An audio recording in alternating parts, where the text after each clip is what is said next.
नमस्कार दोस्तों, स्वागत है आप सभी लोगों का एक नए वीडियो में। उम्मीद करते हैं आप लोग अच्छे होंगे, आप लोगों की पढ़ाई भी अच्छे से चल रही होगी, तैयारी चल रही होगी। तो कल हम लोगों ने सेकंड चैप्टर स्टार्ट किया था, जिसमें हम लोगों ने बायोलॉजिकल क्लासिफिकेशन के इंट्रोडक्शन को देखा था। हमने उसमें 5 किंगडम क्लासिफिकेशन के बारे में डिस्कस किया था कि वो 5 किंगडम की क्लासिफिकेशन कौन कौन सी। हमने 3 डोमेन सिस्टम को भी देखा था, ठीक है, जिसको हमने 6 किंगडम क्लासिफिकेशन फिर क्लासीफाई किया था। तो सारी बेसिक बेसिक बातें की थी। आज के इस वीडियो में हम लोग पहला किंगडम लेकर के चलने वाले हैं, जिसका नाम है किंगडम मोनेरा, या फिर उसको हम हिंदी में मोनेरा राज्य के नाम से भी जानते हैं, बोलते हैं। तो जैसे आप सभी को पता है कि जब हमने 6 किंगडम क्लासिफिकेशन दिया था, तो हमने किंगडम मोनेरा को 2 पार्ट्स में डिवाइड कर दिया था। एक था हमारा आर के और दूसरा था यू, ठीक। तो उन दोनों चीजों को हम लेकर के चलेंगे, तो वही हमारे दो डोमेन बन जाते हैं। एक हमारा आर के डोमेन बन जाता है, दूसरा हमारा यू डोमेन बन जाता है। फिर जो यू कैरियोटिक्स वाला पूरा चलता है, उसमें हम 5 को काउंट कर लेते हैं। मतलब फिर हम फंजाई, प्लांट और एनिमेलिया, प्रोटिस्टा, इन सबको काउंट कर लेते हैं। और मोनेरा में फिर जो हमारा आर के बैक्टीरिया वाला पार्ट बनता है, उसको हम सेपरेट काउंट करते हैं, अगर हम किंगडम वाइज चलते हैं तो, ठीक है। तो बिना टाइम वेस्ट किए चलिए स्टार्ट करते हैं। साथ में पूरे रहिएगा, ठीक है। कोई भी डाउट होता है आपको, कमेंट सेक्शन खुला हुआ है, बेझिझक आइए। जो भी आपको डाउट है, जो भी सजेशंस हैं, आप हमसे पूछिए, आप हमें दीजिए। जो भी हो सकेगा हम उस पर करेंगे, ठीक है। और आपको पता है ना कि संडे को हम क्वेश्चन सॉल्व करने वाले हैं, तो तैयार रहिएगा उसके लिए। चलिए स्टार्ट करते हैं। तो चैप्टर यहाँ से स्टार्ट होता है कि चैप्टर बोलता है कि bacteria are the only organism classified under the kingdom Monera.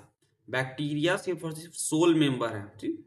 Bacteria he sole member हैं किसके, किंगडम मोनेरा में, जिनको क्लासिफाई किया गया हुआ है। बैक्टीरिया ही एकमात्र जीव है जिन्हें किंगडम मोनेरा के अंतर्गत रखा गया है। इसके अलावा और किसी को भी किंगडम मोनेरा के अंतर्गत नहीं रखा गया हुआ है। They are microscopic. वो कैसे हैं, माइक्रोस्कोपिक है, मतलब काफी टाइनी है, जिनको देखने के लिए हमें माइक्रोस्कोप की आवश्यकता पड़ेगी। और यूनिसेलुलर है। जैसे हमने किंगडम मोनेरा जब स्टार्टिंग में हमने पढ़ा था सबकी कैरेक्टरिस्टिक्स के बारे में, तो हमने ये जाना था कि किंगडम मोनेरा में यूनिसेलुलर ऑर्गेनिजम्स आते हैं और माइक्रोस्कोपिक ऑर्गेनिजम्स आते हैं। तो वहां यहाँ पे भी वही लिखा हुआ कि they are microscopic and unicellular in nature. यह सूक्ष्म और एक कोशिकीय जीव होते हैं। Bacteria are the most abundant micro organism on earth. और बैक्टीरिया जो है कि वह सबसे ज्यादा पाए जाने वाला मोस्ट अबेंडेंट माइक्रो ऑर्गेनिज्म है पूरे अर्थ पर, ठीक है। कि अगर पूछा जाए कि सबसे सूक्ष्म जो सूक्ष्म जीव जो पाया जाता है अर्थ पे सबसे ज्यादा में, तो वो बैक्टीरिया है। बैक्टीरिया पृथ्वी पर पाए जाने वाले सबसे अधिक सूक्ष्म जीव हैं। इतनी बात समझ में आ गई होगी, बाकी सारी चीजें नॉर्मल नॉर्मल है, कुछ ज्यादा डिटेल में नहीं है, ठीक है। चलिए अब है कि they are found almost everywhere in soil, water, air, inside and outside of living organism. मतलब कि वो हर जगह पाए जा रहे हैं, वो सर्वव्यापी हैं।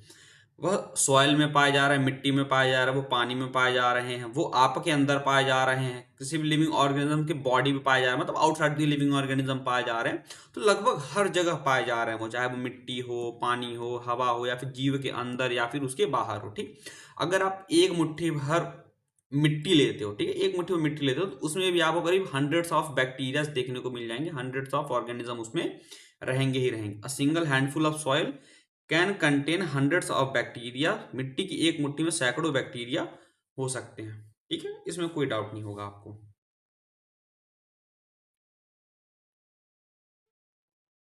ठीक है।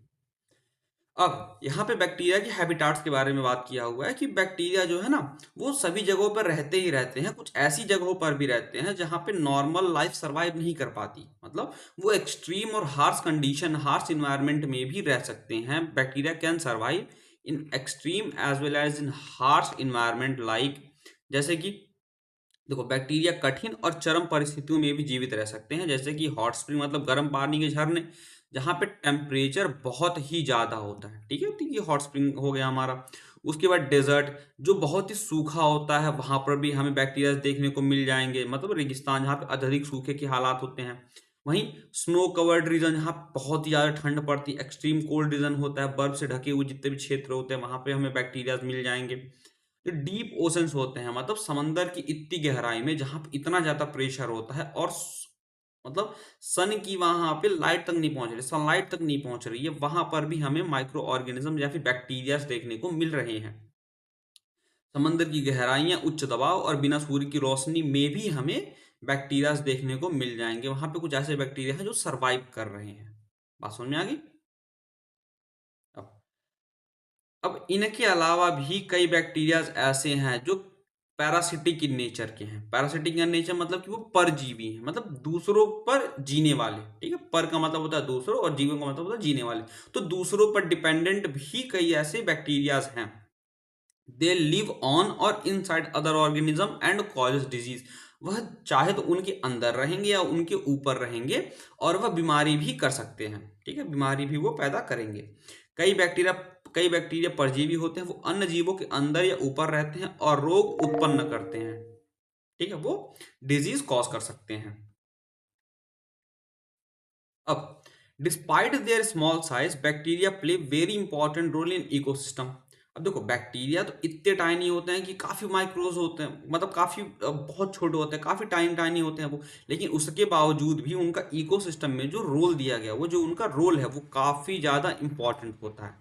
ठीक है, अपने छोटे आकार के बावजूद बैक्टीरिया पारिस्थितिक तंत्र में कई महत्वपूर्ण भूमिकाएं निभाता है। जैसे कि वह डिकम्पोजिशन का काम करता है किसी भी डेड मैटर के लिए। ठीक है, it breaks down dead plants and animals. मरे हुए जो प्लांट्स होते हैं, जो एनिमल्स होते हैं, उनको वो क्या करता है, तोड़ता है और उनको डिकम्पोज करता है। मृत जीवों का विघटन होता है। मरे हुए पौधों और जानवरों को सड़ाता है ये। ठीक, नाइट्रोजन फिक्सेशन का काम करता है मिट्टी में, सॉइल में। यह एसेंशियल होता है किसी भी प्लांट के ग्रोथ के लिए। मृदा में नाइट्रोजन स्थितीकरण पौधों की वृद्धि के लिए आवश्यकता होती है। यूज्ड इन मेकिंग कर्ड, दही बनाने में इस्तेमाल कर, मतलब बैक्टीरिया का यूज होता है। चीज बनाने में इस्तेमाल किया जाता है। एंटीबायोटिक्स तक में बैक्टीरिया का इस्तेमाल किया जाता है इन सबको बनाने के लिए।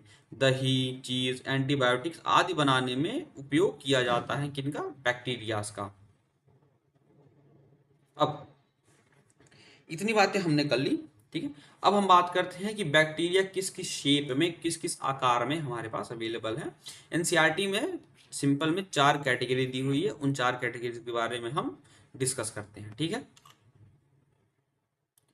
तो जो वो 4 कैटेगरी दी हुई है कि 4 मेन टाइप्स में बैक्टीरिया को बांटा गया हुआ है। बैक्टीरिया को उनके आकार के आधार पर, ठीक है, on the basis of the shapes, 4 मुख्य प्रकारों में वर्गीकृत किया गया हुआ है। अगर आप किसी और बेस पर क्लासिफाई करोगे तो कई सारे होंगे, बट उनको शेप के बेस पर किया गया हुआ है, आकार के बेस पर किया गया हुआ है, इसीलिए उनको 4 मेन पार्ट्स में डिवाइड किया गया हुआ है।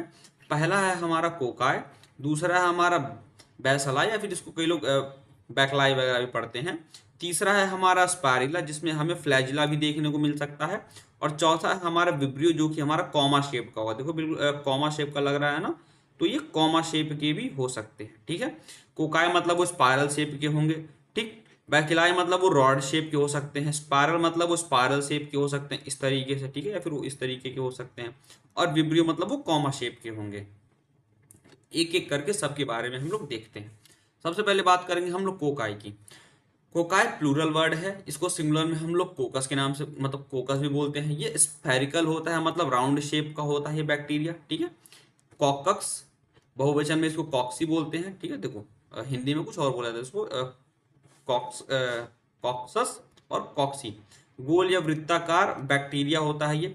उदाहरण के तौर पे फॉर एग्जांपल में स्ट्रेप्टोकोकस या फिर स्टेफाइलोकोकस। ठीक, 2 टाइप के एग्जांपल हम आपको दे रहे हैं कि आप उनको याद कर लो कि यह किसके एग्जांपल हैं, कोकस के एग्जांपल हैं, कॉक्सस के एग्जांपल हैं, कॉक्सस के। और इसमें से कुछ ऐसे होते हैं जो क्या कहते हैं, स्ट्रेप थ्रोट कॉज करते हैं, मतलब आपके गले में खराश वगैरह जब होती है ना, तो उसमें भी यही वाले बैक्टीरिया रिस्पॉन्सिबल होते हैं। अब देखो, ये तो हमने बात की उनको शेप में, जब हमने डिवाइड किया तब ये कोकस बना। अब कोकस के अंदर भी हमें कई सारे अरेंजमेंट देखने को मिलते हैं डिफरेंट डिफरेंट टाइप्स के। तो उन अरेंजमेंट के बेसिस पर उनको नाम दिए गए हुए हैं कि अगर सिंपल एक को रहेगा तो उसको हम कोकस बोलेंगे। अगर 2 एक साथ जुड़े रहेंगे तो उसको हम लोग डिप्लोकोकाई बोलेंगे। ठीक, अगर 4 रहेंगे तो उसको हम लोग टेट्राड बोलेंगे। और जब 1 4 और 1 4 इस तरीके से मिल जाएंगे आपस में तो उसको हम बोलेंगे सार्कीना। ठीक है, और जब यही एक लंबी चेन बनाएंगे तो उसको हम बोलेंगे स्ट्रेप्टोकोकाई। और जब ये इस टाइप का स्ट्रक्चर बनाएंगे तो उसको हम बोलेंगे हम स्टेफाइलोकोकाई। तो बात समझ में आ गई। तो ये करीब 4 5 या 6 टाइप के स्ट्रक्चर्स बनाते हैं। तो अगर शेप के बेसिस में देखो तो सिंगल होता है कि भाई साहब वो अगर स्फेरिकल है तो कोकस होगा, ठीक है। और जब उसके अंदर हम इनके अरेंजमेंट की बात करने लगेंगे, किस प्रकार से ये अरेंज हो रहे हैं, तो उसके बेसिस पर इनको हम इन 6 पार्ट्स में डिवाइड कर सकते हैं। मतलब कोकस, डिप्लोकोकस, स्टेफाइलोकोकस, टेट्राड, सार्कीना और स्ट्रेप्टोकोकाई। बात समझ में आ गई। अब अगला है हमारा बैसिलस। बैसिलस को हम प्लूरल में बैक्लाई भी बोलते हैं, ठीक है। और ये रॉड से बैक्टीरिया होता है। हिंदी में देखो बैसिलस और बैसिली बोलते हैं। छड़ी या डंडी के आकार के बैक्टीरिया होते हैं ये।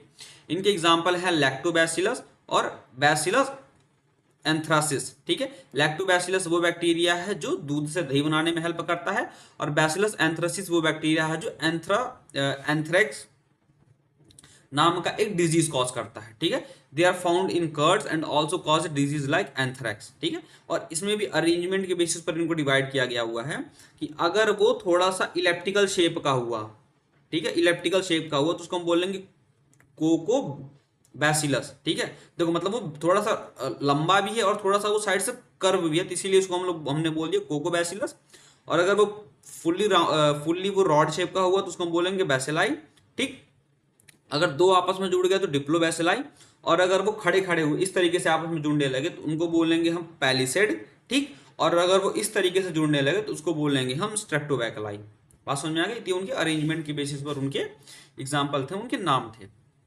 अगला है विब्रियो, ठीक है।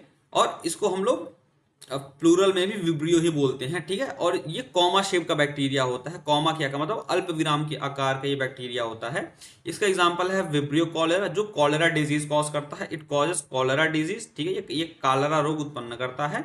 और अगर आप इसका साइज देखो तो ये सिर्फ से कितने 2 माइक्रोमीटर के आसपास का है, मतलब 2 × 10⁻⁻⁻6 मीटर का ही ये इसका साइज है। देखो कितना छोटा है ये, ठीक है। और इसमें फ्लैजिला भी हो सकते हैं, ठीक है। इनमें फ्लैजिला भी पा सकते हैं जो कि इनको मूवमेंट में, लोकोमोशन में हेल्प करता है। अब जो सबसे आखिरी वाला डिवीजन है इनका वो है स्पायरलम, मतलब ये स्पायरल शेप का होगा। प्लूरल में इसको हम स्पायरिला बोलेंगे, ठीक है। ये स्पायरल या फिर ट्विस्टेड शेप का हो सकता है। स्पायरिलम और बहुवचन में स्पायरिला। सर्पिल या कुंडलाकार बैक्टीरिया होता है ये। एग्जाम्पल में स्पायरलम वोल्टनस, वोल्टुन्स और ट्रिपैन ट्रिपोनेमा पैलिडम, ठीक। Treponema pallidum. देखो स्पायरिलम, वोल्टुन्स और ट्रेपोनेमा पैलिडम। सम कॉजेस सिफिलिस और लिव इन स्टैग्नेंट वाटर, मतलब कुछ सिफिलिस रोग उत्पन्न करते हैं, देते हैं, और कुछ रुके हुए या फिर ठहरे हुए पानी में रहते हैं, ठीक है। तो अगर ये स्क्रू शेप का हो तो इसको कॉक स्क्रू फॉर्म बोलेंगे। ये हेलिकल टाइप का हो सकता है, ये स्पायरोसेट टाइप का भी हो सकता है। तो ये भी इनके शेप के बेसिस पर इनके अलग अलग नाम थे, ठीक है।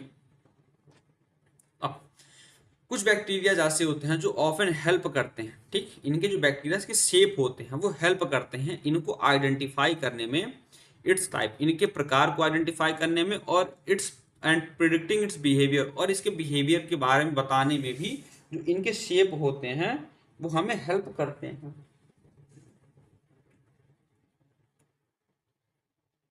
ठीक है। वो हमें हेल्प करते हैं। Now the shape can seen clearly under microscope after staining the bacteria. अगर आप इन शेप को आपको अच्छे तरीके से देखना है तो कुछ नहीं करना, आपको जो भी स्लाइड है आपकी उस पर आपको स्टेन गिरानी है, ठीक है। स्टेन बेसिकली एक कलर होता है जो हमें इनविजिबल चीज को देखने में मदद करता है, ठीक है। उसको कलर प्रोवाइड करता है। जब आप उसको स्टेन कर दोगे तो वो शेप आपको आसानी से आप माइक्रोस्कोप के नीचे देख सकते हो, ठीक है। अब हम बात करते हैं, देखो बैक्टीरियल स्ट्रक्चर की हमने बात करी, ठीक है। अब न्यूट्रिशनल टाइप में थोड़े से स्टार्टिंग में बात कर लेते हैं कि किस तरीके से ये चीजें रिलेट करती हैं आपस में, ठीक है। कि बैक्टीरिया की संरचना और पोषण के प्रकार वगैरह के बारे में हम बात कर लेते हैं थोड़ी सी। देखो बैक्टीरिया के पास भले ही सिंपल स्ट्रक्चर हो, may have a simple structure, but they show very complex and intelligent behaviour. लेकिन उसके बावजूद भी ये सबसे ज्यादा कॉम्प्लेक्स और इंटेलिजेंट बिहेवियर शो करते हैं। बैक्टीरिया की कोशिकीय संरचना भले ही सरल हो लेकिन उनका व्यवहार बहुत जटिल और समझदारी भरा होता है। They are among the most metabolically diverse organism on earth. कोई क्वेश्चन पूछता आपसे कि बता कि सबसे ज्यादा most metabolically active organism earth पे कौन है, तो वो कौन है, बैक्टीरिया है। वह पृथ्वी पर सबसे अधिक चयापचयी विविधता वाले जीवों में से एक होते हैं। ठीक है, और सबको पता है कि मेटाबॉलिज्म का मतलब क्या होता है, ये होता है एनाबॉलिज्म प्लस कैटाबॉलिज्म। मतलब ऑल दी केमिकल प्रोसेस चाहे वो एनाबॉलिज्म हो सकता है, मतलब किसी का बनना हो सकता है, फिर किसी चीज का टूटना हो सकता है। Process happening inside a cell to maintain life, जीवन को मेंटेन रखने के लिए जो भी सारे केमिकल प्रोसेसेस हो रहे हैं उन्हीं को हमने क्या नाम दे दिया है, मेटाबॉलिज्म नाम दे दिया है। एनसीईआरटी ने हटा दिया है इसे पहले चैप्टर से, वरना पहले चैप्टर में आपको क्राइटेरिया पढ़ने को मिलते हैं। ठीक है, कैरेक्टर लिविंग के कैरेक्टरिस्टिक्स पढ़ने को मिलते, तो उसमें मैं आपको सारी बातें बताता कि मेटाबॉलिज्म कैसे एक लिविंग क्राइटेरिया, लिविंग कैरेक्टरिस्टिक्स है किसी भी ऑर्गेनिज्म के लिए। चयापचय जिसको हम मेटाबॉलिज्म बोलते हैं अंग्रेजी में, वह सभी रासायनिक प्रक्रियाएं जो किसी जीवित कोशिका में जीवन बनाए रखने के लिए होती हैं उनको हम मेटाबॉलिज्म कहते हैं। ठीक है, अब स्टार्टिंग में हमने बात किया था bacteria on the basis of their shape, अब हम बात करने वाले हैं bacteria based on their nutrition. ठीक है, तो शेप के बेसिस पर कितने थे, 4 थे। अब बात करते हैं न्यूट्रिशन के बेसिस पर। न्यूट्रिशन के बेसिस पर जनरली डिवाइड किया गया हुआ है बैक्टीरिया को 2 पार्ट में, चाहे तो वो होंगे ऑटोट्रॉपिक, चाहे तो वो होंगे हेटरोट्रॉपिक। ऑटोट्रॉपिक को फिर 2 पार्ट में बांटा गया और हेटरोट्रॉपिक को भी 2 पार्टों में बांटा गया है। जैसे देखो, ऑटोट्रॉपिक बैक्टीरिया कौन होते हैं, हिंदी से समझ में आता भैया, स्वपोषी, जो खुद का खाना स्वयं बनाना, स्वयं बनाना, स्वयं नहीं स्वयं बना लें। They make their own food using inorganic substance. ठीक, वो इनऑर्गेनिक सब्सटेंस का मतलब अकार्बनिक पदार्थों का इस्तेमाल करके अपना भोजन वो स्वयं बनाते हैं, इसीलिए उनका नाम है ऑटोट्रॉपिक। ठीक, यह 2 प्रकार के बैक्टीरियाज होते हैं। ठीक, 2 टाइप के ऑटोट्रॉपिक बैक्टीरियाज में हमने इसको डिवाइड किया हुआ, हमने क्या मतलब एनसीईआरटी ने बोला हुआ है ये 2 टाइप के हैं। जिनमें से पहला है फोटोसिंथेटिक ऑटोट्रॉप्स, जो देखो नाम समझ में आता है, फोटोसिंथेसिस, फोटो का मतलब होता है लाइट, सिंथेसिस का मतलब होता है बनाना। ठीक, जो सनलाइट की हेल्प से अपना खाना बना रहे हो, they use sunlight for energy like plants, तो वो किस में आ जाएंगे, हमारे आ जाएंगे फोटोसिंथेटिक ऑटोट्रॉप्स में आ जाएंगे। प्रकाश संश्लेषी स्वपोषी, ऊर्जा के लिए सूर्य के प्रकाश का उपयोग करते हैं जैसे कि पौधे।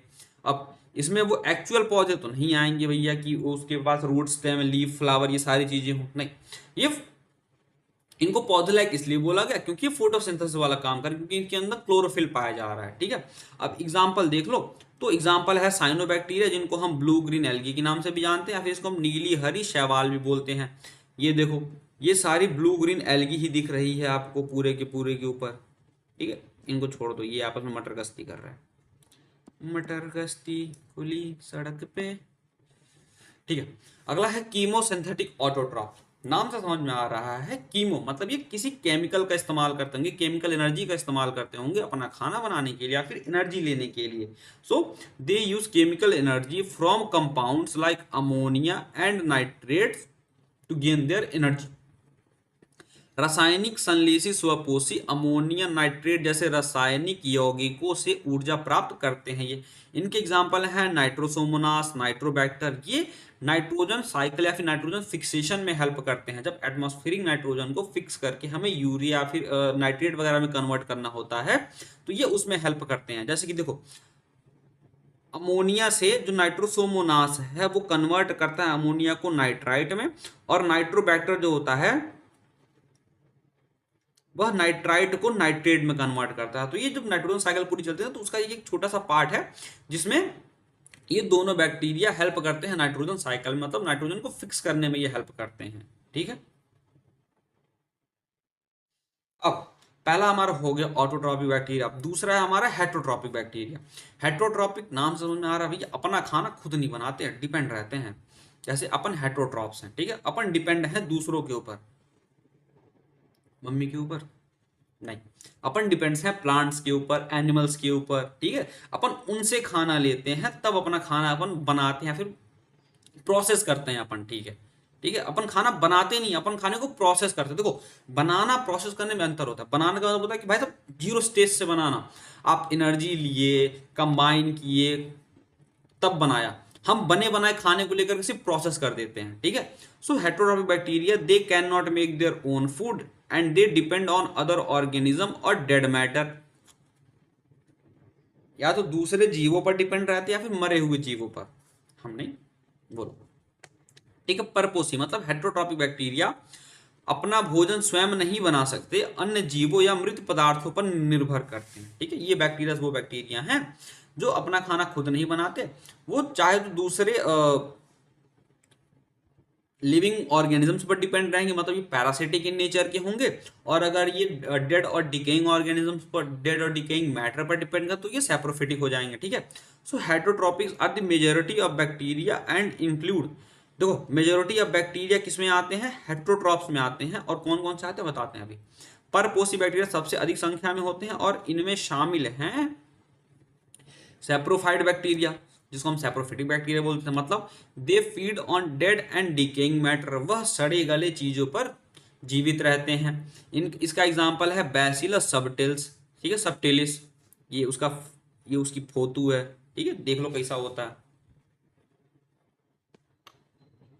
और अगला है पैरासिटिक बैक्टीरिया, जो दूसरे ऑर्गेनिज्म में या उनके ऊपर, ठीक है, रहता है और डिजीज भी कॉज कर सकता है। भैया एक तो रह भी रहा है, ऊपर से बीमारी भी दे रहा है फ्री की। परजीवी बैक्टीरिया अन्य जीवों के अंदर या ऊपर रहते हैं और बीमारी पैदा कर सकते हैं, जैसे कि माइक्रोबैक्टीरियम ट्यूबरकुलोसिस, जो टीबी कॉज करता है, ट्यूबरकुलोसिस कॉज करता है। ठीक है, टीबी रोग उत्पन्न करता है। जैसे देखो ट्यूबरक्लोसिस क्या बीमारी होती है कि वो आपके ट्रैकिया के थ्रू लंग्स में जाएगा, ठीक है, और लंग्स में जाकर के आपके इन्फेक्शन कर देगा। मतलब ये देखो ट्यूबरक्लोसिस बैक्टीरिया हमें दिख रहा है यहाँ पे, लंबा लंबा लंबा सा है। ठीक है, तो ये लंग को जाकर के आपको इन्फेक्ट करता है।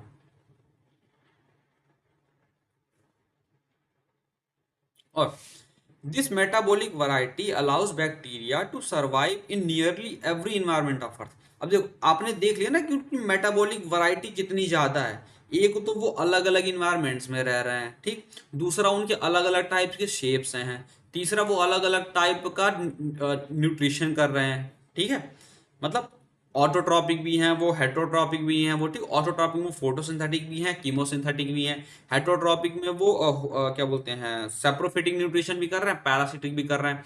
तो मतलब इतनी सारी मेटाबॉलिक वैरायटीज की वजह से वो अर्थ पर नियरली हर जगह पर सरवाइव कर सकते हैं। इस चयापचयी विविधता के कारण बैक्टीरिया लगभग हर वातावरण में जीवित रह सकता है। तो यहां तक हमने बेसिक बात कर ली बैक्टीरिया के बारे में, पूरा हम कर रहे हैं। ठीक है, अब बैक्टीरिया उसको मतलब किंगडम मोनेरा को दो पार्ट्स में डिवाइड किया गया। पहला है आर्के बैक्टीरिया, जिनको हम दी एंशियंट सर्वाइवर के नाम से जानते हैं, मतलब ये प्राचीन से अभी तक जिंदा है ये। ठीक है, और दूसरे होते हैं हमारे यू बैक्टीरिया, जिनको हम ट्रू बैक्टीरिया के नाम से जानते हैं। ठीक है, तो सबसे पहले बात करते हैं हम लोग आर्के बैक्टीरिया के बारे में। तो देखो जो आर्काय शब्द है, सबको पता होगा कि आर्काय एक ग्रीक वर्ड है और ये आया हुआ है आर्कियोस से, जिसका मतलब होता है एंशियंट, मतलब काफी पुराना। ठीक है, आर्क बैक्टीरिया शब्द ग्रीक शब्द आर्कियोस से आया है, जिसका अर्थ है प्राचीन। ठीक, तो आर्के बैक्टीरिया, बैक्टीरिया है वो बैक्टीरिया जो प्राचीन समय से है, तो archaebacteria they are special and ancient group of bacteria believe to be evolved billions of years ago. यह वह बैक्टीरिया है जिनको ये माना गया है कि इनका जो विकास है वो अरबों या खरबों अरबों सालों पहले हो चुका है।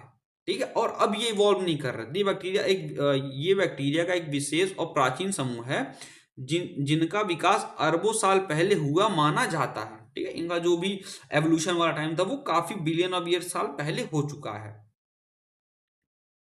अब archaebacteria are different from typical bacteria, मतलब जो मॉडर्न बैक्टीरिया है उनसे ये डिफर करते हैं, खास करके in their cell wall and metabolism. ठीक, सबसे पहला जो इनमें कॉमन डिफरेंस मिल जाता है, बेसिक डिफरेंस मिल जाता है, वो उनके सेल वॉल में मिल जाता है कि दोनों के सेल वॉल डिफर करते हैं, और मेटाबॉलिज्म में भी दोनों के दोनों डिफर करते हैं। आर्के बैक्टीरिया सामान्य मतलब आधुनिक बैक्टीरिया से कई मामलों में अलग होते हैं, विशेष रूप से उनकी कोशिका भित्ति और चयापचय में। They are considered some of the oldest living organism on the earth. यह इन्हें पृथ्वी पर जीवित सबसे पुराने जीवों में से एक माना जाता है, सबसे ओल्डेस्ट लिविंग ऑर्गेनिज्म माना जाता है अर्थ पर। ठीक है, these bacteria survive in most extreme and harsh environment where most life form cannot exist। अब देखो एंशियंट होने का फायदा क्या है कि यह उस कंडीशन में भी सरवाइव कर पा रहे हैं जहां पे और कोई नहीं सरवाइव कर पा रहा, मतलब इतने एक्सट्रीम और इतने हार्श एनवायरनमेंट में भी सरवाइव कर पा रहे हैं जहां पे और कोई भी ऑर्गेनिज्म सरवाइव नहीं कर पा रहा। यह बैक्टीरिया उन सबसे चरम और कठोर स्थानों पर जीवित रहते हैं जहां अधिकांश जीव नहीं रह सकते। अब types of आर्कियोबैक्टीरिया based on their habitats, इनके आवास के आधार पर आर्कियोबैक्टीरिया के कुछ प्रकार हैं। जैसे सबसे पहला है हेलोफाइल्स। देखो हेलो का जो शब्द है वो आया हेलोजन से, ठीक। अब हेलोजन्स वाली जो फैमिली है सबको पता है, क्लोरीन, फ्रोमीन, ब्रोमीन, आयोडीन, इनसे सॉल्ट्स बनते हैं, ठीक है। जैसे sodium chloride, sodium fluoride, sodium bromide, sodium iodide, ठीक। और पोटेशियम के मान लो, तो ये जो सॉल्ट वाली फैमिली, इसी की वजह से ये हेलो का मतलब होगा सॉल्ट, फाइल्स का मतलब होता है लविंग, ऐसे ऑर्गेनिज्म जो नमक को प्यार करते हो, ठीक है। So they live in extremely salty environments. वो कैसे रहते हैं, बहुत ज्यादा सॉल्टी इन्वायरमेंट में रहते हैं, जैसे कि सॉल्ट लेक, मतलब नमक की जो झील वगैरह होते हैं ये उनमें पाए जाते हैं, अत्यधिक खारे स्थानों पर रहते हैं ये। वहीं दूसरा है थर्मो एसिडोफाइल्स। तीन नाम है इसमें। पहला है थर्मो, मतलब उसको गर्मी पसंद होगी। दूसरा एसिडो, मतलब वो एसिडिक इन्वायरमेंट में रहेगा। और फाइल्स का मतलब है कि उससे उससे प्यार है, मतलब दे live in hot acidic environment like hot spring, ठीक है। तो वो गर्म और एसिडिक इन्वायरमेंट में रहेंगे। थर्मो एसिडोफाइल्स गर्म और अम्लीय स्थानों जैसे गर्म झरनों में पाए जाते हैं। अब अगला है हमारा methanogens. They are found in marshy wet low oxygen condition, ठीक है।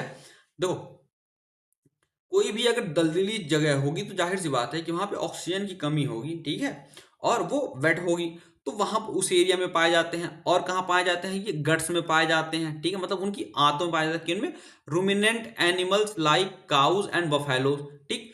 वह जानवर जो जुगाली करते हैं, जुगाली करने का मतलब होता है कि देखते हो ना क्या, ऐसे जो चलाते रहते हो, कभी देखा होगा वो उनके मुंह से झाग वगैरह भी गिरती है, ठीक है। तो जो जुगाली करने वाले जानवर होते हैं उनकी गट्स में, ठीक है, मतलब उनकी आंतों में भी ये पाए जाते हैं, जिसकी वजह से जब वो काउ डंग या फिर बफेलो डंग वगैरह निकलता है तो उससे ये गैस रिलीज करवाते हैं, ठीक है, मीथेन गैस रिलीज करवाते हैं, जिसका इस्तेमाल हम किस में करते हैं, इलेक्ट्रिसिटी जनरेशन में और भी चीजों में इस्तेमाल करते हैं उसका हम, ठीक है। मिथेनोजेंस दलदली स्थानों और गाय भैंस जैसे जुगाली करने वाले जानवरों की आंतों में पाए जाते हैं ये। अब आर्के बैक्टीरिया के कुछ स्पेशल फीचर्स के बारे में बात कर लेते हैं। Hashtag special features. इसी बात पे चैनल को सब्सक्राइब कीजिए, चैनल को सब्सक्राइब कीजिए, thank you. Their cell wall lacks peptidoglycan. देखो हमने कहा था ना कि आर्के बैक्टीरिया अपने सेल वॉल में ही डिफर कर जाता है यू बैक्टीरिया से। तो सबसे पहला कि इनके सेल वॉल में पेप्टाइडोग्लाइकन नहीं होता है, जबकि उनके सेल वॉल में पेप्टाइडोग्लाइकन होता है, ठीक है। और सबको पता होगा कि पेप्टाइडोग्लाइकन दो टाइप के उससे मिलकर के बना हुआ होता है। पहला होता है नैग NAG और दूसरा होता है नैम NAM। इसका फुल फॉर्म आप हमें कमेंट में बताएंगे क्या होता है नैग और नैम का फुल फॉर्म, ठीक। Which is found in typical bacteria, जो टिपिकल या नॉर्मल बैक्टीरिया में पाए जाते हैं, लेकिन इनमें ये नहीं पाए जाते। इनकी कोशिका भित्ति में पेप्टाइडोग्लाइकन नहीं होता जो सामान्य बैक्टीरिया में पाया जाता है। This unique cell wall help them withstand extreme condition like high temperature, acidity और सैलिनिटी। और यही जो विशिष्ट कोशिका भित्ति है, ठीक, जो यूनिक सेल वॉल है इनका, वह इन्हें अत्यधिक तापमान, अम्लीयता मतलब एसिडिक कंडीशन, और या लवणता मतलब सॉल्टी कंडीशन। सीबीएसई वालों हरामी हो तुम लोग। लवणता ऐसे चरम परिस्थितियों में जीवित रहने में मदद करती है, ठीक है। तो देखो इनके सॉल्ट में नमक नहीं है, हद है। इनके सेल वॉल में पेप्टाइडोग्लाइकन न होने के कारण ही ये लोग इतने एक्सट्रीम कंडीशन को सरवाइव कर पा रहे हैं। अगर होता तो ये भी नहीं कर पाते। अब मिथेनोजेंस की थोड़ी सी इंपॉर्टेंस जान लेते हैं कि स्टार्टिंग हमने बोल दिया था कि दे प्रोड्यूस मीथेन गैस, जिनको हम बायोगैस के भी नाम से जानते हैं, जिसको गोबर गैस भी बोला जाता है, by breaking down dung and organic matter in the absence of oxygen. देखो जब ऑक्सीजन प्रेजेंट नहीं होती है तब ये उसको तोड़ते हैं, मतलब काउ डंग और ऑर्गेनिक मैटर को, फिर उसको ये लोग मीथेन गैस में कन्वर्ट कर देते हैं। मिथेनोजेंस ऑक्सीजन की अनुपस्थिति में गोबर और जैविक पदार्थों को तोड़कर मीथेन गैस या फिर बायोगैस उत्पन्न करते हैं। They are used in biogas plant making them useful for eco friendly fuel production. इसीलिए इनका इस्तेमाल बायोगैस प्लांट में किया जाता है ताकि इनसे हम इको फ्रेंडली फ्यूल्स वगैरह बना सकें, उनसे हम काम कर सके अपना। इन्हें बायोगैस संयंत्रों में उपयोग किया जाता है जिससे वे पर्यावरण के अनुकूल ईंधन उत्पादन में सहायक होते हैं, हेल्पफुल होते हैं। आर्किया खत्म। कोई डाउट हो कमेंट सेक्शन में ड्रॉप कर दीजिए। 1 मिनट रुकिए। हाँ ठीक है। अब हम बात करते हैं यू बैक्टीरिया की, जिनको वास्तविक बैक्टीरिया या फिर ट्रू बैक्टीरिया भी कहा जाता है। यू का मतलब ये होता है ट्रू, बैक्टीरिया का मतलब बैक्टीरिया। इनको यू बैक्टीरिया इसलिए भी कहा जाता है क्योंकि इनके पास ट्रू न्यूक्लियस होता है भैया, मतलब इनके पास न्यूक्लियर मेम्ब्रेन वगैरह जैसी चीजें होती हैं, जबकि उनका ऐसा नहीं है। उनका बाहर नंगा धड़ंगा घूम रहा है, उनके पास नहीं है। ठीक है। जो यू बैक्टीरिया का शब्द है उसका मतलब होता है ट्रू बैक्टीरिया। यू बैक्टीरिया का शब्द है मतलब अर्थ है वास्तविक bacteria. They form a very large group containing thousands of species. वो बहुत ही बड़ा ग्रुप बनाते हैं जिसमें कई हजारों स्पीसीज आती हैं। इनमें हजारों प्रजातियां शामिल हैं जो बैक्टीरिया का सबसे बड़ा समूह बनाती हैं। ठीक है। Eubacteria also known for having a rigid cell wall made up of peptidoglycan. अब बात आ गई, इनका जो सेल वॉल होता है वो कैसा होता है, रिजिड होता है। और किससे मिलकर के बना हुआ होता है पेप्टाइडोग्लाइकन से मिलकर के बना हुआ होता है। यू बैक्टीरिया की पहचान उनकी कठोर कोशिका भित्ति से होती है जो पेप्टाइडोग्लाइकन से बनी हुई होती है। इफ दे आर मोटाइल, अगर वो मोटाइल हुए, मोटाइल होने का मतलब उनके पास चाहे तो सीलिया पाया जाएगा चाहे तो फ्लैजिला पाया जाएगा मूवमेंट के लिए। They use a tail like structure called flagellum. वह एक पूंछ जैसे चीज का इस्तेमाल करते हैं जिसको हम क्या बोलते हैं, फ्लैजिलम बोलते हैं। और उससे वो क्या करते हैं, मूव करते हैं। और ये वो कैसे होते हैं, मोटाइल बोला जाता है उनको। यदि वे गतिशील होते हैं तो फ्लैजिलम नामक पूंछ जैसी संरचना की मदद से वो गति करते हैं। वहीं साइनोबैक्टीरिया, जिसको हम ब्लू ग्रीन एल्गी के नाम से जानते हैं, मतलब नीली हरी शैवाल के नाम से जानते हैं, वह एक स्पेशल टाइप का फोटोसिंथेटिक ऑटोट्रॉपिक यू बैक्टीरिया है। देखो कितना बड़ा नाम है, फोटोसिंथेटिक भी है, ऑटोट्रॉपिक भी है, यू बैक्टीरिया भी है। हमने स्टार्टिंग में बता दिया जब हमने डिवाइड किया था बैक्टीरिया को on the basis of their nutrition, तो बता दिया था भैया ऑटोट्रॉपिक में ये आ रहा है बंदा, फोटोसिंथेटिक और कीमोसिंथेटिक। फोटोसिंथेटिक में आता है हमारा ऑटोट्रॉपिक, कीमोसिंथेटिक वाले का नाम मैं भूल गया, जाके देख लेना। नहीं, नाइट्रोबैक्टर और नाइट्रोसोमोनास याद है मुझे। ठीक है। हाँ, तो ये फोटोसिंथेटिक होते हैं, ऑटोट्रॉपिक इन नेचर होते हैं और यू बैक्टीरिया में आते हैं। ठीक। साइनोबैक्टीरिया एक विशेष प्रकार के प्रकाश संश्लेषी स्वपोषी यू बैक्टीरिया होते हैं। इनमें क्लोरोफिल ए होता है, जस्ट लाइक ग्रीन प्लांट। जैसे ग्रीन जो हरे पौधे होते हैं उनमें क्लोरोफिल ए पाया जाता है जो हेल्प करता है उनको फोटोसिंथेसिस परफॉर्म करने के लिए, और इनके अंदर भी वही पाया जाता है। तो इसीलिए इनको थोड़ा सा हम बोलते हैं कि they act like a plant. ठीक है। इनमें हरे पौधों की तरह ही क्लोरोफिल ए होता है और ये प्रकाश संश्लेषी करते हैं, संश्लेषण करते हैं। ठीक। अब साइनोबैक्टीरिया के भी कुछ फॉर्म्स होते हैं, रूप होते हैं। जैसे वो यूनिसेलुलर हो सकता है, वो कॉलोनियल हो सकता है, वो फिलामेंटस हो सकता है। ठीक। मतलब अगर वो सिर्फ और सिर्फ एक रहेगा तो उसको बोल देंगे हम यूनिसेलुलर। वो कॉलोनी में रह रहा होगा तो उसको बोल देंगे हम कॉलोनियल। और अगर वो इस तरीके का फिलामेंट बना रहा होगा, गुच्छे बना रहा होगा वो, ठीक है, तंतु के रूप, सॉरी गुच्छे नहीं, तंतु के रूप में, उसको बोल देंगे हम फिलामेंटस। ठीक है। तो ये साइनोबैक्टीरिया के फॉर्म्स हो गए। अब they are found in fresh water, वो फ्रेश वाटर में भी पाए जाएंगे, वो मरीन वाटर में भी पाए जाएंगे, और इवन ऑन लैंड, जबकि वो जमीन पर भी पाए जाएंगे। ये ताजे पानी, समुद्री पानी और भूमि पर भी पाए जाते हैं। Colonies are usually surrounded by a jelly like gelatinous sheath. ठीक। और जो कॉलोनीज यहाँ पे हमने दिखाई, जो कॉलोनीज हैं ये कभी कभी एक जिलेटिनस सीट लाइक स्ट्रक्चर से कवर्ड रहती हैं। ठीक है। इनकी कॉलोनीज आमतौर पर एक जेलेटिन जैसी परत से घिरी हुई होती हैं। And they often cause algal Bloom in polluted water body. जैसे हमने पीछे वाली वीडियो में दिखाया था ना, वो दो जो आपस में कुकड़ू कुकड़ू कर रहे थे पानी में, तो पानी कितना हरा हरा था, उसको हम एल्गल ब्लूम बोलते हैं। ठीक है। जहां पे एल्गी का अमाउंट इतना ज्यादा हो जाता है कि वो पानी से ऑक्सीजन को रिड्यूस कर देते हैं और एक्वेटिक लाइफ को हार्म पहुंचने लगता है। ठीक है। ये प्रदूषित जल स्रोतों में जल कवक विकिरण, ठीक है, जिसको हम एल्गल ब्लूम बोलते हैं, उत्पन्न कराते हैं, जिससे जल में ऑक्सीजन की कमी हो सकती है और जलीय जीवन को नुकसान पहुंचता है। बेसिकली होता क्या है कि जब पानी में न्यूट्रिएंट्स बढ़ने लगते हैं ना, तो ये नॉर्मल पौधों से ज्यादा ये सारे न्यूट्रिएंट्स खुद के लिए इस्तेमाल करने लगते हैं, तो जिसकी वजह से एक ब्लूम देखने को मिलता है। तो एल्गीज का ब्लूम, और इसलिए इसको नाम दे दिया algal Bloom. Some cyanobacteria can fix atmospheric nitrogen using special thick walled cells called heterocyst। जैसे हमने स्टार्टिंग बताया था, वो दो थे ना हमारे, ठीक, उन्हीं के बारे में बात की। कुछ ऐसे साइनोबैक्टीरिया हैं जो एटमॉस्फेरिक नाइट्रोजन को फिक्स कर सकते हैं by using their thick walled cell called heterocyst. कुछ साइनोबैक्टीरिया विशेष मोटी भित्तियों वाली कोशिकाओं, जैसे कि फॉर एग्जांपल हेट्रोसिस्ट, की मदद से वायुमंडलीय नाइट्रोजन को स्थिर कर सकते हैं। जैसे कि एग्जांपल है नॉस्टॉक और एक नाम है एनाबेना, ठीक। तो ये नॉस्टॉक का एग्जांपल दिया हुआ है, आप ये देख सकते हो। ये ब्लू कलर की आपको लाइन दिख रही है, ये म्यूक्लेजिनस सीट है, और ये जो पार्ट दिख रहा है आपको, ये उसका हेट्रोसिस्ट है, ठीक। ये तो हो गया एनसीईआरटी वाली बात। ये उसका एक्चुअल इमेज है, देख लो। ये हमारा नॉस्टॉक का इमेज, ये हमारा एनाबेना का इमेज है। आप दोनों इमेज में देख सकते हो कि नॉस्टॉक का जो ये हेट्रोसिस्ट है वो एनाबेना के हेट्रोसिस्ट से जनरली बड़े साइज में है, ठीक है। बाकी में देख लो, ठीक है। ये एक्चुअल इमेज है नॉस्टैक और एनाबेना की।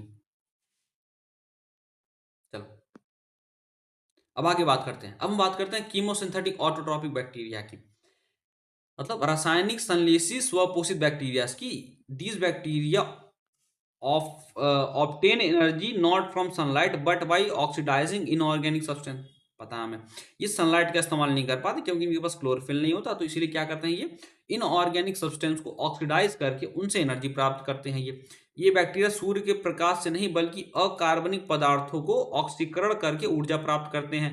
दे use energy released from compounds like ammonia, nitrite and nitrate to make ATP. उनसे ये क्या बनाते हैं, एटीपी बनाते हैं, जिसको हम energy currency of the cell के नाम से जानते हैं। ये अमोनिया, नाइट्राइट और नाइट्रेट जैसी यौगिकों से प्राप्त ऊर्जा का उपयोग एटीपी बनाने के लिए करते हैं, या फिर एटीपी बनाने में ये उपयोग उसका इस्तेमाल करते हैं, ठीक है। They play a major role in nutrient recycling, इसीलिए वो न्यूट्रिएंट रिसाइकलिंग में काफी ज्यादा मेजर रोल प्ले करते हैं, specially in the nitrogen, sulphur, iron and phosphorus cycle. मतलब अगर नाइट्रोजन को फिक्स करना है, सल्फर को फिक्स करना है, आयरन को करना है, फास्फोरस को फिक्स करना है, तो इनकी जो साइकिल्स होती हैं इनमें ये काफी ज्यादा इंपॉर्टेंट रोल प्ले करते हैं। यह पोषक तत्वों के पुनर्चक्रण में महत्वपूर्ण भूमिका निभाते हैं, खासकर नाइट्रोजन, सल्फर, आयरन और फास्फोरस के चक्रों में। अब हम बात कर रहे हैं हेटरोट्रॉपिक बैक्टीरियाज की। So heterotrophic bacterias are the most abundant bacteria in the nature. सबसे ज्यादा पाए जाने वाले बैक्टीरियाज हैं ये, ठीक है। दे can not make their own food and depend on dead organic matter और लिविंग होस्ट। इसीलिए ये क्या करते हैं, चाहे तो वो खुद अपना खाना बना नहीं सकते, तो वो दूसरे ऑर्गेनिज्म पर डिपेंड रहते हैं, या फिर वो मरे हुए जीवों पर डिपेंड हो जाते हैं खाने के लिए। वे अपना भोजन स्वयं नहीं बना सकते, मृत जैविक पदार्थ या जीवित जीवों पर ये निर्भर रहते हैं, डिपेंडेंट रहते हैं for their food. Most heterotrophic bacteria act as a decomposer, पता है हमें, breaking down dead bodies and waste, ठीक। अधिकांश हेटरोट्रॉपिक बैक्टीरिया अपघटक के रूप में कार्य करते हैं, जो मृत जीवों और अपशिष्ट को विघटित करते हैं। This helps recycle nutrients like carbon and nitrogen back into the environment. और इसकी मदद से वो लोग क्या करते हैं, कार्बन और नाइट्रोजन से न्यूट्रिएंट्स ये लोग रिसाइकल करके वापस से इन्वायरमेंट में भेज देते हैं। इससे पोषक तत्व जैसे कार्बन और नाइट्रोजन पर्यावरण में पुनः प्रवेश कर जाते हैं।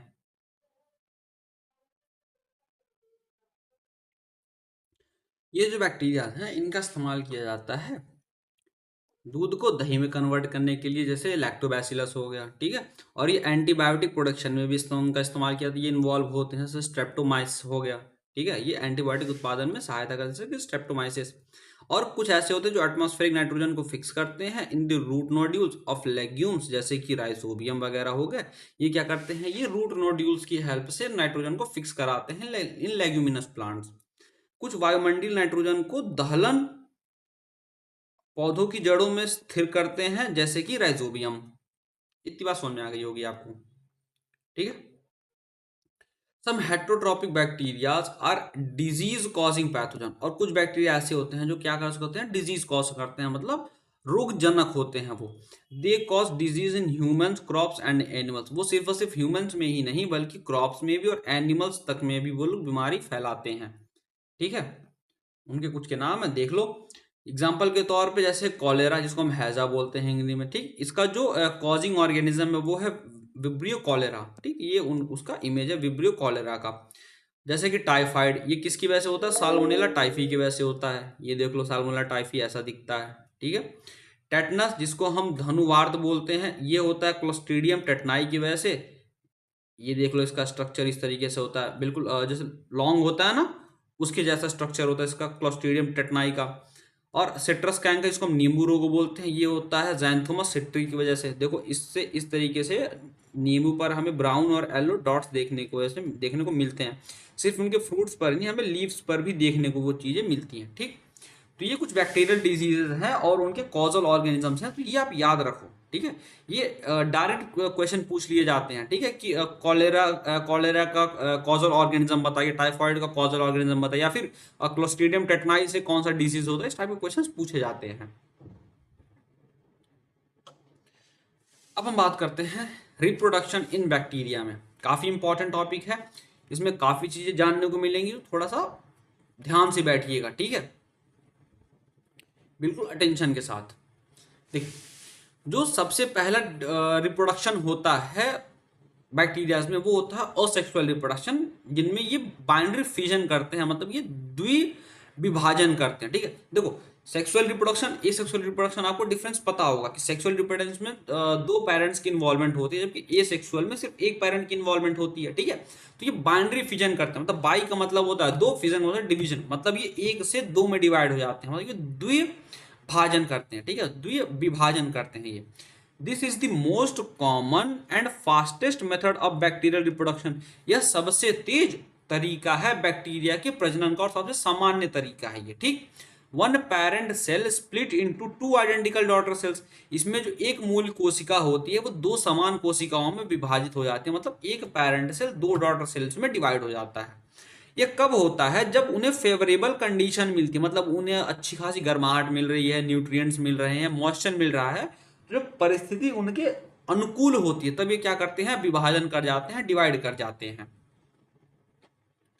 द बैक्टीरियल डीएनए, देखो होता क्या है, जो बैक्टीरियल डीएनए होता है वो कॉपी करता है खुद को, और उसके बाद वो सेल को डिवाइड कर देता है दो हिस्सों में। देखो सबसे पहले डीएनए खुद को रेप्लिकेट करेगा, तो इसने दो डीएनए बना दिए। अब रेप्लिकेट करने के बाद भाई बच्चों को कुछ तो देना है, अगर आपके पास कुछ होगा नहीं देने को तो क्या दोगे। डीएनए तो आपने डिवाइड कर लिया, लेकिन उनको बॉडी भी तो देनी है, तो बॉडी के लिए क्या करते हैं ये लोग, सेल को इलोंगेट करते हैं।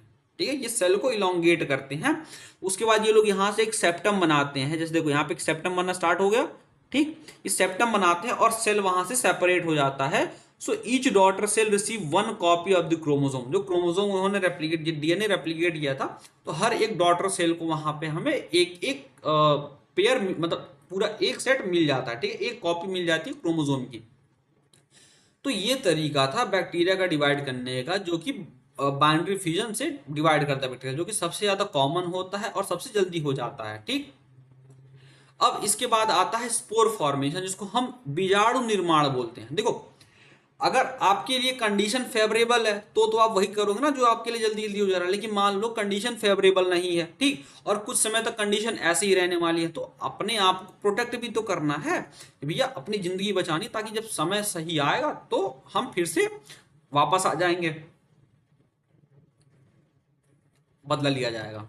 ठीक है, देखो तो जब कंडीशन अनफेवरेबल होती है, व्हेन कंडीशंस आर अनफेवरेबल, मतलब हीट ज्यादा हो गई है, ड्राइनेस है, कोई फूड नहीं है, खाना नहीं है, सूखा पड़ा हुआ है, तो बैक्टीरिया जो होते हैं वो एंडोस्पोर्स बनाते हैं।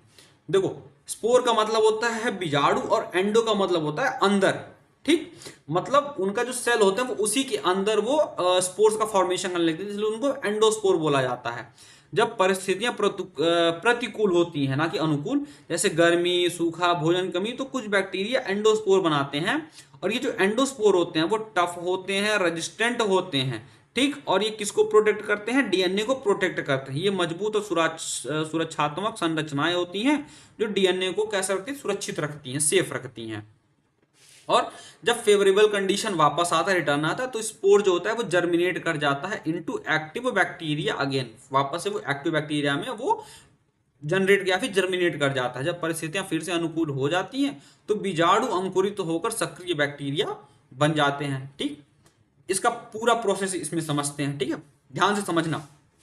देखो, सपोज करो कि आपका वो वेजिटेटिव सेल था, मतलब मैटरनल वेजिटेटिव सेल था, जिससे हमें दो नॉर्मल जो डिवीजन हो रहा था उससे हमें मिल रहा था। ठीक है, सपोज करो कि यहाँ पे बाइनरी फिजन से हमें एक पेरेंट सेल से दो डॉटर सेल्स मिल रहे थे हमें। लेकिन सपोज करो कि वहां पे नाइट्रोजन न्यूट्रिएंट्स की डेफिशिएंसी होगी, न्यूट्रिएंट्स ही कम होने लगे, तो अब क्या होगा? इसमें क्या होता है, फिर जो मैटरनल पेरेंट सेल होता है वो अपने क्रोमोसोम को डुप्लीकेट करता है स्टेज जीरो में अपने क्रोमोसोम को वो क्या करता है? डुप्लीकेट करता है, उनको वो अलग अलग दो पार्ट्स में उनको कॉपी करता है, पेस्ट करता है।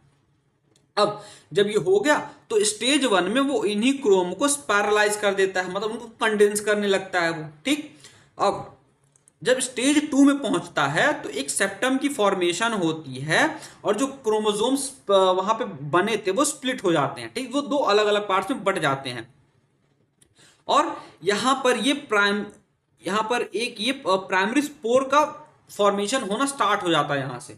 ठीक है,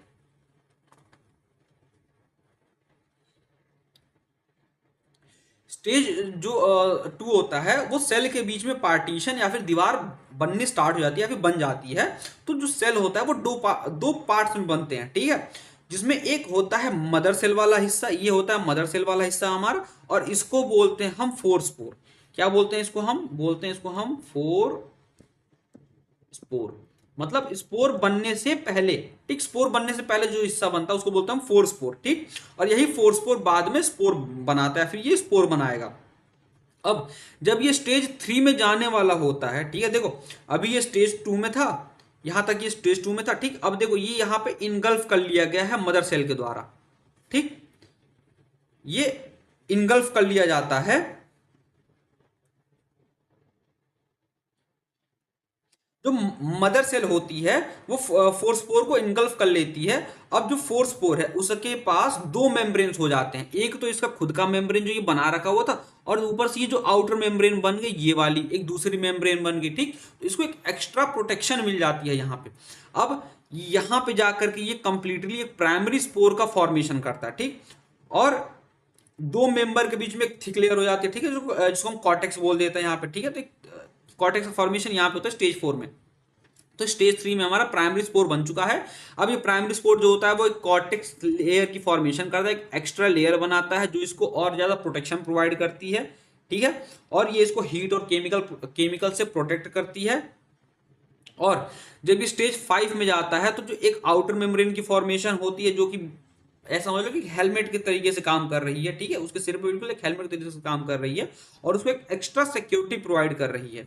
अब स्टेज 6 में स्पोर हमारा मैच्योर हो जाता है। ठीक है, स्पोर अंदर से बिल्कुल ड्राई हो जाएगा, कंप्लीट ड्राई हो जाएगा, और केमिकल एक रिलीज करता है जिसको हम बोलते हैं कैल्शियम DPA। ठीक, कैल्शियम इतना वो जरूरत नहीं है, वो सुन लो कि कैल्शियम DPA नाम का केमिकल रिलीज करता है और प्रोटेक्टिव प्रोटीन्स इसमें भर जाते हैं इसके अंदर। ठीक, और अब ये जो है ना ये अपने फाइनल स्टेज में है कि अब ये ऐसे ही रहने वाला है जब तक कंडीशन फेवरेबल नहीं हो जाती है, और एक बार जैसे ही कंडीशन फेवरेबल हुई वापस से जो मैच्योर स्पोर है वो रिलीज कर दिया जाता है। देखो, तो मैच्योर स्पोर में क्या क्या चीजें हैं? एक एक्सोस्पोर्मियम है, एक आउटर सेल है, एक आउटर मेम्ब्रेन है, कॉर्टेक्स की लेयर है, जर्म लेयर है, इनर मेम्ब्रेन है, और फिर जो कोर का स्पोर है वो है, जो मतलब स्पोर का कोर है वो वाला हिस्सा। देखो 1 2 3 4 5 6 आउटर लेयर इसके बाहर बनी हुई है, इसको प्रोटेक्ट करने के लिए, इसको बचाने के लिए। इतनी बातें समझ में आ गई? तो ये था पूरा प्रोसीजर किस तरीके से स्पोर का फॉर्मेशन होता है। अब हम बात करते हैं जेनेटिक रिकॉम्बिनेशन की, जिसमें मतलब ये ऐसा रिकॉम्बिनेशन है कि प्रिमिटिव टाइप का सेक्सुअल रिप्रोडक्शन है। ठीक है, जैसे देखो all the bacteria don't reproduce sexually, मतलब इनमें सेक्सुअल रिप्रोडक्शन नहीं होता है, लेकिन ये वो जैसा बिहेव करते हैं। क्यों? क्योंकि ये डीएनए का एक्सचेंज करते हैं लाइक ह्यूमन। ठीक है, जैसे हमारे में डीएनए का एक्सचेंज होता है जब दो पेरेंट सेल आपस में आकर के मिलते हैं, इनमें वैसा नहीं होता। इनमें ये डीएनए का एक्सचेंज करते हैं but they don't reproduce sexually like humans. ठीक है, हालांकि बैक्टीरिया मनुष्य की तरह यौन प्रजनन नहीं करते हैं, वो डीएनए का आदान प्रदान कर सकते हैं। अब जो पहला प्रोसीजर होता है इनमें वो होता है कंजुगेशन। ठीक है, तो कंजुगेशन का मतलब ये होता है कि इसमें डीएनए का ट्रांसफर होता है थ्रू अ कनेक्टिंग ट्यूब, जिसको हम पाइलस बोलते हैं। तो एक हमारा एक डोनर बैक्टीरिया होता है और एक हमारा रेसिपिएंट बैक्टीरिया होता है। तो डोनर बैक्टीरिया से एक पाइलस नाम का स्ट्रक्चर बनता है, एक ट्यूब बनती है जो कि कनेक्ट करती है रेसिपिएंट को और डीएनए का एक पार्ट ट्रांसफर करती है। फिर दोनों अलग अलग हो जाते हैं और दोनों के दोनों नए डोनर की तरीके से काम करने लगते हैं। तो ये होता है, इस तरीके से कंजुगेशन काम करता है। ठीक है, किसमें डीएनए का ट्रांसफर किया जाता है थ्रू अ ट्यूब, जिसको हम पाइलस के नाम से जानते हैं। ठीक है, एक पाइलस नामक ट्यूब के जरिए डीएनए का आदान प्रदान किया जाता है और इसको हिंदी में हम लोग क्या बोलते हैं, संयुग्म बोलते हैं। ठीक है, संयुग्म बोलते हैं, युग्मन। अगला है ट्रांसफॉर्मेशन, जिसको बोलते हैं रूपांतरण। वो हैरी पॉटर देखे ना, रूपांतरण रस, तो वही है ये। ठीक है, ये क्या करता है, ये डीएनए को एब्जॉर्ब कर लेता है from a dead bacterium near by. देखो उसमें वो, अब देखो डॉट्स को थोड़ा कनेक्ट करके देखो। अगर आपने हैरी पॉटर ध्यान से देखा तो उसमें क्या करती है, वो बाल को लेकर के जो भी वो अपना काढ़ा बनाती है उसमें डालती है। मतलब बाल में क्या होता है, बेसिकली डीएनए होता है। ठीक, तो उस डीएनए को वो बनाती है, फिर उसको वो पीती है। तो बाकी दोनों तो ट्रांसफॉर्म कर जाते हैं, लेकिन उसके में बिल्ली के बाल रहते हैं, उसमें बिल्ली का डीएनए होता है, इसलिए वो बिल्ली में कन्वर्ट हो जाती है। तो देखो ऐसा मूवीज भी बिल्कुल सोच समझ के बनाई जाती हैं। ठीक है, तो वो ट्रांसफॉर्मेशन आता है वहां से। मतलब ये बैक्टीरिया क्या करता है, लाइव बैक्टीरिया क्या करता है, जो डेड बैक्टीरिया रहता है ना, तो उनके जो मरा हुआ बैक्टीरिया रहता है उसके जो डीएनए के फ्रेगमेंट रहते हैं, ठीक है, ये उसको लाइव बैक्टीरिया के साथ कंबाइन कर देता है। ठीक है, लाइव जो हमारा जीवित बैक्टीरिया है वो डेड बैक्टीरियल सेल के जो डीएनए फ्रेगमेंट्स हैं उनको ला करके इंटीग्रेट कर लेता है अपने साथ और एक ट्रांसफॉर्म्ड सेल बना लेता है। इस तरीके से हमें ट्रांसफॉर्मेशन देखने को मिलता है। ठीक है, बात समझ में आ गई? मतलब वो डीएनए को एब्जॉर्ब करता है फ्रॉम अ डेड बैक्टीरिया, मतलब आसपास कोई भी बैक्टीरिया मरा हुआ होगा तो उससे वो क्या करेगा, डीएनए को एब्जॉर्ब करके ट्रांसफॉर्म कर लेगा खुद को। ठीक, अगला है ट्रांसडक्शन, जिनको हम बोलते हैं कि स्थानांतरण। मतलब ये प्लेस चेंज कर रहा है डीएनए अपना। ठीक है, इसमें डीएनए ट्रांसफर होता है यूजिंग अ वायरस बैक्टीरियोफेज। इसमें क्या करता है कि जो बैक्टीरिया है वो एक वायरस का इस्तेमाल करता है अपना डीएनए ट्रांसफर कराने के लिए दूसरे के अंदर। ठीक है, इसमें वायरस बैक्टीरियोफेज की मदद से डीएनए स्थानांतरित कराता है। तो होता क्या है, एक हमारा बैक्टीरियल सेल है, उसके ऊपर एक वायरस आकर के बैठा, तो वायरस क्या करता है, अपना डीएनए इसके अंदर डालता है, इसके सिस्टम का इस्तेमाल करता है और मतलब ये होस्ट हो गया। ठीक, अब इस होस्ट का इस्तेमाल करके वो अपनी मल्टीपल कॉपीज तैयार करवाता है। देखो अब इन मल्टीपल कॉपीज में कुछ के पास तो इसी का डीएनए होगा, लेकिन कुछ के पास म्यूटेटेड डीएनए होगा या फिर कह लो कंबाइंड डीएनए होगा इनका। ठीक, अब ये जो कंबाइंड डीएनए वाला वायरस है ये दूसरे बैक्टीरियल सेल पे आएगा, दूसरे बैक्टीरियल डीएनए के पास आएगा, उसमें अपना डीएनए ट्रांसफर करेगा। ठीक, जो दोनों डीएनए थे, ठीक, और ये डीएनए यहाँ पे कंबाइन कर जाएगा, तो एक हमें ट्रांसडक्शन देखने को मिलेगा, मतलब हमें नई चीज देखने को मिलेगी। ठीक, डीएनए ट्रांसफर हो गया यूजिंग अ वायरस। बात समझ में आ गई? और बैक्टीरियोफेज का इस्तेमाल बहुत जनरली किया जाता है। जब आप बायोटेक्नोलॉजी वाला चैप्टर पढ़ोगे तो उसमें बहुत डिटेल में बताएंगे हम किस तरीके से बैक्टीरियोफेज का इस्तेमाल किया जाता है अलग अलग चीजों के लिए।